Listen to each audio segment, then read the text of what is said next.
The Gold Napoleons. This is Persuaders Season 1. There is only one season, and we're going to talk about this episode using my space system: story, pacing, artistry, characters, enjoyment. Each category gets a score between 0 and 2. 2 is the best you can get. I'm going to give the storyline at 1.5. I liked the randomness of this.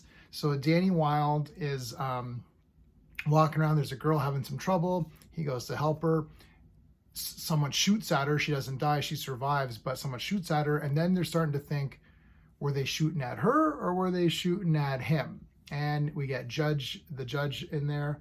And of course we get Brett Sinclair, and they're trying to figure this out. Turns out that the girl is this artist, and she was helping create these these coins with her father, and her father was involved in this crime syndicate where they're smuggling gold coins and making them look like copper or bronze, whatever. So it's like it's this whole big thing, and it's all just accidental. I think is kind of neat.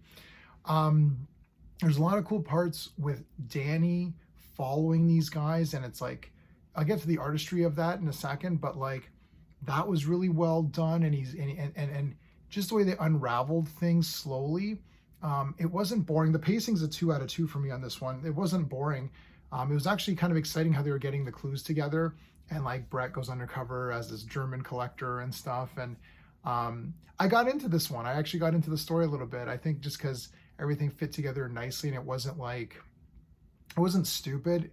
It wasn't that silly either. Like sometimes, Persuaders can be a bit silly here and there, but this one was pretty good. I mean, it doesn't knock your socks off, so I'm not giving it a 2 out of 2 for story, but 1.5 for story and 2 out of 2 for pacing, because it was definitely awesome. The artistry, this is what I want to talk about. I'm giving it a 2 out of 2. There are some shots where you can clearly tell that it's projection or whatever, but I mean, that's a couple of parts, but there's a lot of good quality stunts in here too. And plus, Tony Curtis is like climbing up into the rafters and like jumping and like he climbs up this pole, and you're like, whoa. And it's really him doing it. Like you can see that that's him. They're not CGIing his face or deep faking his face or something stupid. It's like, wow, it's like that's him. Pretty damn cool. Even if it wasn't him, it was still a lot of good stunt work and movement, but still so damn good. The car stuff is great. There's always going to be a couple of chases or something going on. Yeah, sometimes they cut away, and you can tell that, he's just there and the background is fake or whatever. But I mean, that's just how it was in that time. I mean, like Hitchcock has that in so many of his movies. Like I can't go back. I'm not talking about the Persuaders filmed now versus the Persuaders filmed then. I'm talking about it filmed then. And it was pretty damn cool to have some of this stuff. So I'm giving it a 2 out of 2 for art. I could give it a 1.5, but I don't care. Just that stunt work alone was friggin' damn awesome. For the characters, I have to absolutely give it a 2 out of 2 because obviously the two guys are the best.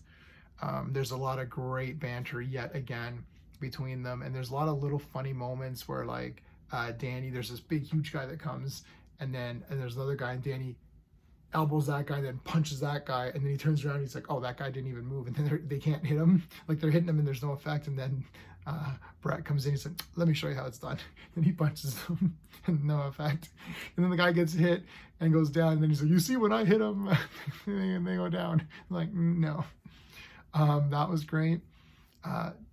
Again, their interactions, you're watching the show for their interactions, and it's worth it for that.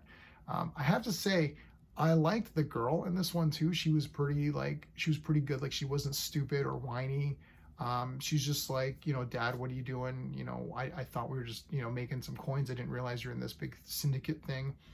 That was neat.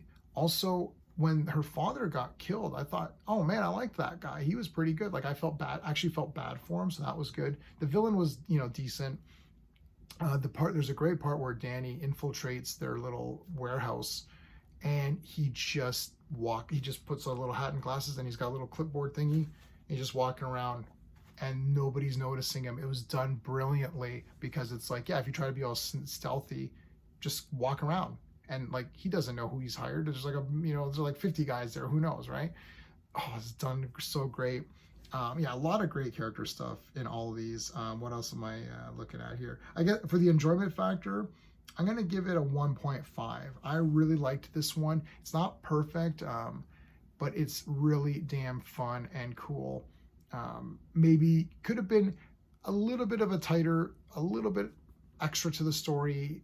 Once you found out they're after her, then that's it. That's really the only thing. And you find that out about, like, let's say halfway through, and the rest of it just plays out the way you'd think it would play out. But it's done really well. So I'm giving this one a 9 out of 10. I loved it. It's great. I love this show. It looks great on this Blu-ray set that I got. So that's it. If you enjoy the Persuaders, let me know in the comments what your thoughts are on this one. That's it.